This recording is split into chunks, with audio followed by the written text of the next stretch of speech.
You think winter warfare started with Finland or Stalingrad? Wrong. 30 years before Hitler learned what Russian winter could do, 90,000 Ottoman soldiers marched into the Caucasus Mountains in December 1914. Their target? A single fortress town called Sarikamish. Defending it, 60,000 Russians who knew something the Ottomans didn't: how to fight when your breath freezes before it leaves your mouth.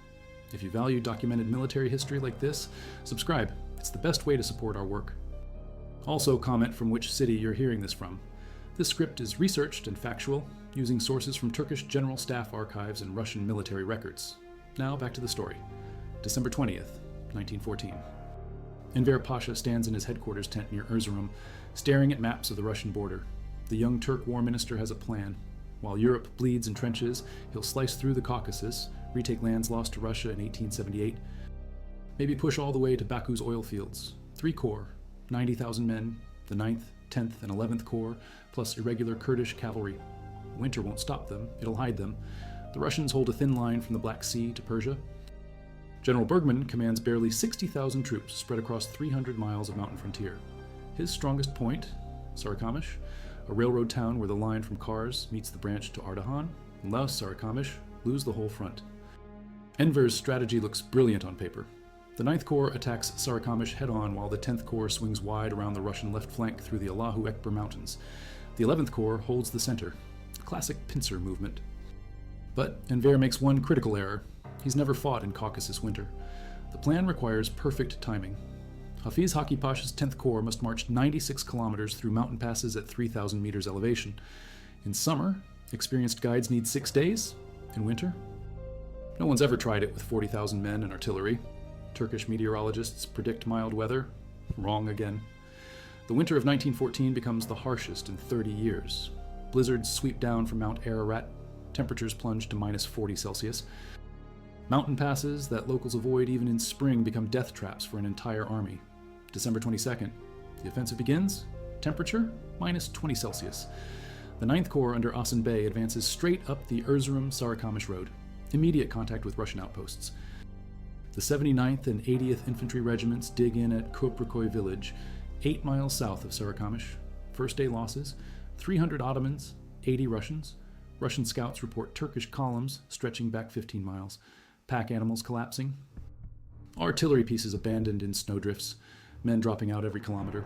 But the 9th Corps pushes forward. They have orders from Constantinople itself. The 11th Corps, under Galip Bey, takes positions along the Aras River Valley. 15,000 men dig trenches in frozen ground. Their job, pin Russian reserves while the other corps execute the double envelopment. Simple in theory, deadly in practice. But the real killing machine isn't bullets, it's cold. The 10th Corps starts its flanking march through mountains where no army has ever operated in winter. 40,000 men trudging through snow that reaches their waists. No winter clothing, summer uniforms with thin greatcoats, leather boots that freeze solid. Hafiz Haki Pasha leads them into terrain that breaks pack animals and men equally. Each soldier carries 3 days, rations. Hard biscuit, dried meat, tea, weight, 12 pounds of food plus 40 pounds of equipment. In waist-deep snow, men burn 6,000 calories daily just marching. They're starving before the first shot is fired. The mountain Kurds, serving as guides, disappear after day 1. They know these peaks. They know what's coming. Local villages empty as word spreads. The Turkish army is marching to its death. December 24th, Christmas Eve for the Russians, who know these mountains like their own villages. Colonel Bukratov's 18th Infantry Division watches Ottoman columns struggle through passes where wind hits 60 miles per hour. Russian ski patrols shadow them. Every night, Ottoman sentries freeze to death at their posts. Every morning, more men fall out with frostbite. Russian intelligence counts the Ottoman dead without fighting them. Bukratov's reconnaissance reports read like a medical examiner's notes. First stage frostbite appears in 30% of observed troops by December 23rd. Second stage frostbite affects entire companies by December 25th. Third stage, men sitting down in the snow and never getting up. The Russians have winter experience. Felt boots rated to minus 40, fur-lined coats, wool underwear. Hot food stations every 10 kilometers along their supply routes. They've fought winter wars since Napoleon. The Ottomans? This is their first winter campaign above 2,000 meters elevation. The flanking force needs 4 days to reach attack positions. By December 26th, Hafiz Haki has lost 12,000 men without firing a shot. Exposure, exhaustion, altitude sickness. The survivors stumble toward their objectives like walking ghosts. Ottoman Medical Corps records tell the story in numbers. December 26th morning report. 400 cases of severe frostbite requiring amputation.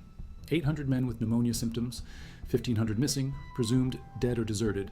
Field hospitals can't function. Surgical instruments freeze. Morphine crystallizes.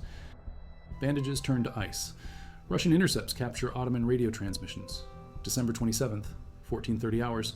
Cannot maintain formation. Many companies below half strength request permission to halt advance. Response from Erzurum. Attack continues per orders. Winter clothing en route. The winter clothing never arrives. December 28th. The 10th Corps reaches positions north of Sarikamish. Strength? 22,000. Effectives from 40,000 who started. But they're in position. The pincer movement might still work if the other corps coordinate properly. If you value documented military history like this, subscribe. It's the best way to support our work. Also comment from which city you're hearing this from. This script is researched and factual, using sources from Turkish General Staff archives and Russian military records. Now back to the story. General Yudenich studies the Ottoman dispositions from his command post in Sarikamish. The Turkish plan is obvious, classic double envelopment, but Yudenich sees something else. Ottoman radio traffic indicates severe supply problems. Their artillery hasn't fired in 2 days. Either they're conserving ammunition or they don't have any. Russian reinforcements arrive hourly by rail. The 20th Army Corps from Tbilisi, Plastin Cossack battalions from the Don region, Siberian rifle regiments accustomed to Arctic conditions, fresh troops, winter gear, hot meals. Total strength grows to 78,000 men. The Ottomans face a brutal calculation: attack immediately with exhausted, frozen troops, or wait for supplies that may never come. Enver's orders from Constantinople are clear. Take Sarikamish by New Year's Day. Political pressure overrides military sense. December 29th, the 10th Corps finally attacks Sarikamish from the north, while the 9th Corps hits from the south. For 6 hours, it works. Ottoman infantry breaks through Russian lines at 2 points. The 57th Infantry Regiment captures high ground north of town. The 47th Regiment seizes the railroad station. Russian machine gunners retreat to secondary positions. Ottoman troops pour into Sarikamish's outskirts. For a moment, Enver's grand strategy seems possible. Turkish flags fly over the railway depot. Victory telegrams prepare for transmission to Constantinople, but Ottoman companies can't exploit their breakthrough. Men collapse from exhaustion after advancing 500 meters. Officers fall unconscious at their posts. Ammunition runs low, supply columns frozen solid 15 kilometers behind the front. General Yudenich, Bergman's replacement, pulls back to prepared positions. He's got one advantage Enver doesn't expect. The telegraph line to Kars still works. Reinforcements racing north by rail. The 20th Army Corps and Plastin Brigade, 18,000 fresh troops with winter gear and experience. Yudenich implements a brutal strategy. Let the Ottomans exhaust themselves in the initial assault, then crush them with overwhelming force when they're weakest. Russian artillery registered every building in Sarikamish before the battle started. Pre-planned barrages await the Turkish advance. The 11th Corps launches its supporting attack along the Aras Valley. 15,000 men advance through knee-deep snow against prepared Russian positions. Machine guns shatter the assault in minutes. Ottoman casualties, 2,000 dead in the first hour. Russian losses, 47. But the Ottomans are already dying faster than the Russians can kill them. That night, temperature drops to minus 38 Celsius. Ottoman soldiers burn furniture from abandoned houses, fence posts, anything combustible. Their supply columns never reach the front, pack animals dead. Wagons abandoned in snow drifts, no food for 3 days, men eating leather from their own belts. Captured Ottoman diaries describe the horror. Lieutenant Mehmet Efendi, 47th Regiment, cannot feel hands or feet, men falling asleep standing up. Those who sit down never rise again. God help us all. His body was found frozen to a doorframe in Sarikamish, diary clutched in his hand. Russian observers report Ottoman troops sharing single blankets between 4 men, cooking fires, using ammunition boxes as fuel. Horses slaughtered for meat, then frozen solid before butchering is complete. Some companies resort to cannibalism, eating their own dead to survive. December 30th, Russian counterattack begins. The fresh 20th Corps hits the 10th Corps flank at dawn. Ski troops armed with rifle and bayonet against men who can barely walk. Some Ottoman companies surrender without resistance. Others fight until ammunition runs out, then die where they stand. The assault shatters what remains of Ottoman cohesion. Companies dissolve into small groups seeking shelter. Regimental commanders lose contact with their battalions. Division headquarters stops receiving reports. The 10th Corps command structure simply ceases to exist. Russian pursuit forces capture Ottoman wounded by the hundreds. Frostbite cases so severe that limbs snap off when moved. Men with core body temperatures so low they're technically dead but still breathing. Russian medical officers have never seen anything like it. The Ninth Corps tries to hold Koprikoy, but Russian artillery has registered every building. The 79th Regiment dissolves under bombardment. By noon, Ottoman forces retreat toward the Turkish border in complete disorder. Ottoman retreat becomes a nightmare march through the same mountains that nearly destroyed them advancing. Wounded men abandon equipment to lighten their load. Officers shoot horses rather than leave them for Russian cavalry. Entire companies vanish into blizzards and are never seen again. January 2nd, 1915. The 10th Corps ceases to exist as a fighting force. Of 40,000 men who crossed the mountains, fewer than 5,000 reach Ottoman lines alive. Hafiz Haki Pasha dies of typhus in a field hospital. His corps command, a major and 37 enlisted men. Russian burial details work for weeks collecting Ottoman dead. Bodies frozen in marching formation, rifle in hand, eyes open. Some still wear summer uniforms. Others wrapped in carpets stolen from abandoned villages. Many barefoot, boots traded for food that never came. The 9th and 11th Corps suffer similar catastrophes. January 5th. Ottoman High Command reports total losses at Sarikamish. 78,000 casualties from 90,000 engaged. Russian losses? 12,000. But the numbers tell only part of the story. The Ottoman Third Army loses 60% of its officers. Experienced NCOs who survived Balkan wars freeze to death in Armenian valleys. Entire regiments with decades of combat experience simply disappear. Enver Pasha blames his subordinates. Court-martials follow. Scapegoats identified. But the real killer left evidence in the snow. Frozen Ottoman corpses stretched along mountain trails for 40 miles.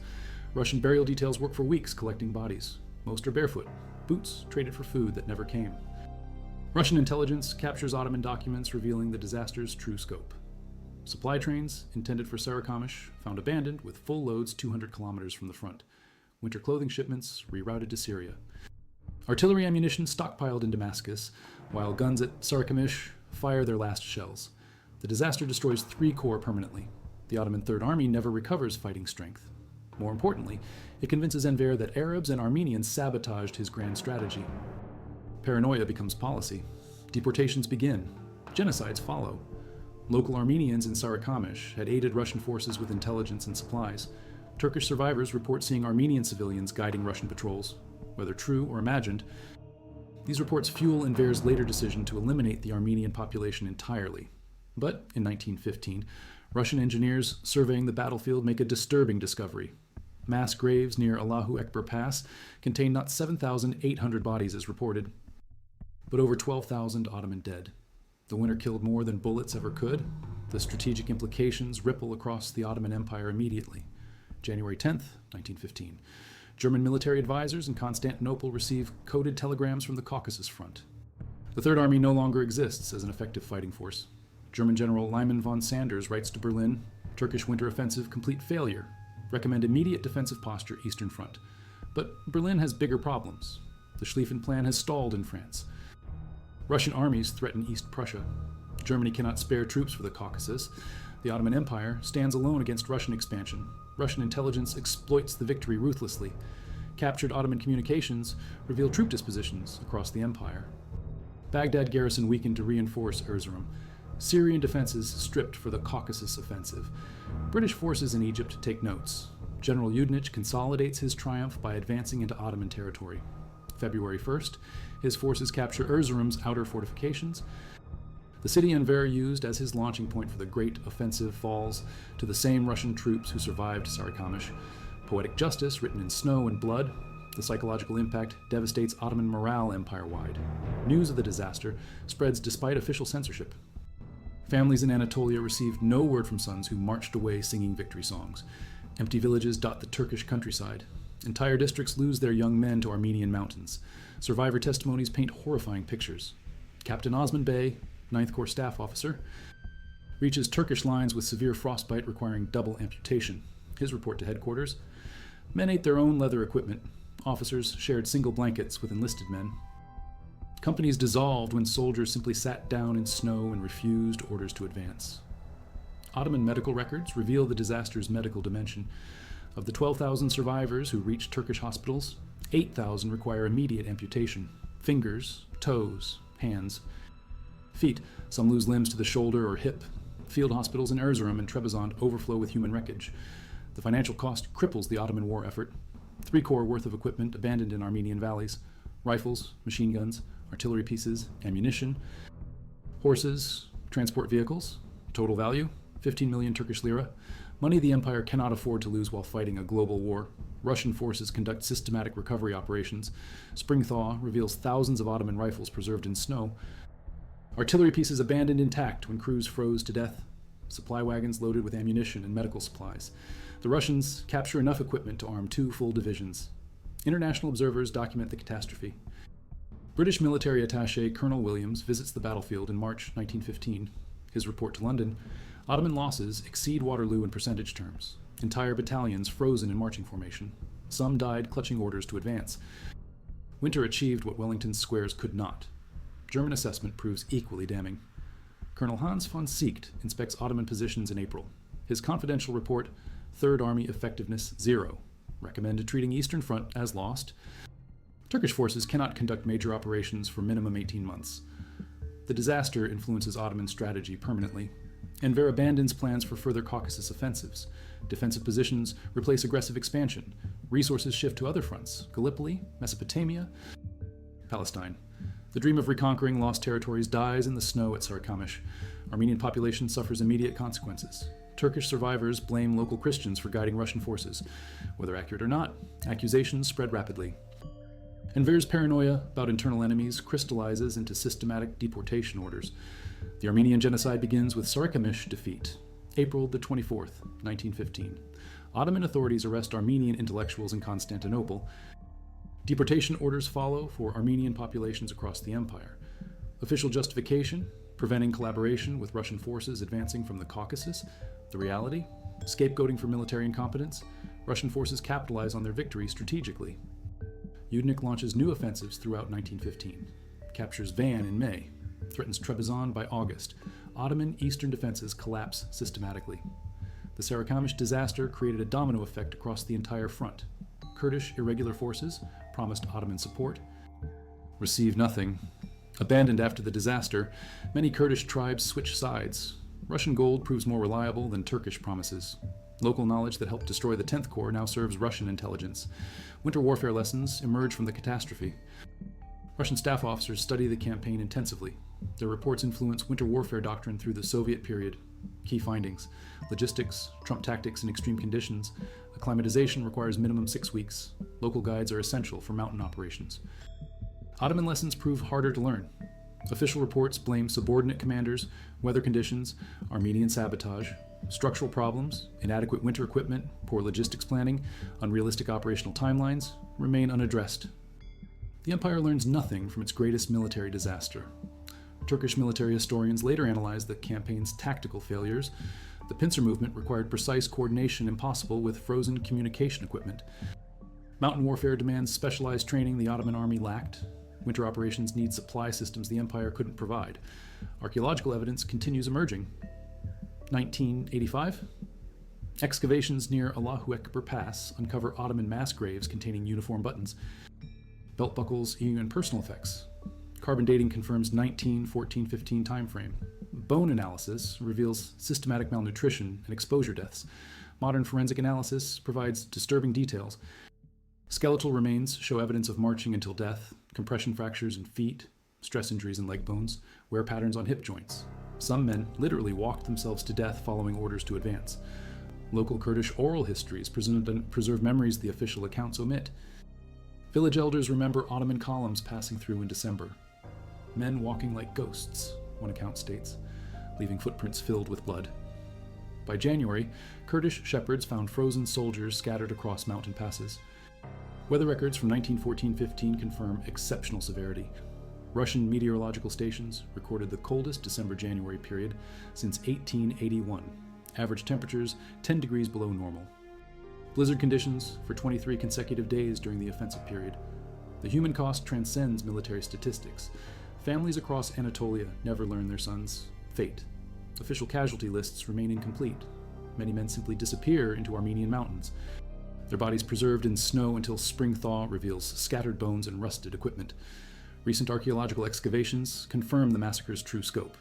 Bone analysis reveals malnutrition, hypothermia, and systematic tissue damage consistent with prolonged cold exposure.